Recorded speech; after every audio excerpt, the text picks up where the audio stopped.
का बात बा? ऐसे अचानक हमरा के बारे काहे बुलैलू? देखा अलग, हमार पापा जी हमार शादी दूसरा जगह तय कर देले बानी। का ई तू का कहतरू? तारा पता बानू कि तारा बिना हम एक पल ना रह सकेनी। एगो काम करो, चलो अपनी के भाग के शादी कर लिया जाओ। तू ई का कहता रहलक? हम अपना मम्मी पापा के खिलाफ ना जा सकीला। का? जब अपना मम्मी पापा के खिलाफ ना जाए रहे तो तू हमरा से प्यार काहे कइलू? हम नहीं चाहत कि हमरा पापा जी के इज्जत पर कोनो आछे आवे।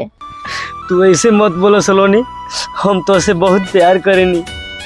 हो सके तो हमके माफ कर दिया अलग, और हम जा तनी घरे, अपन ख्याल रखिया।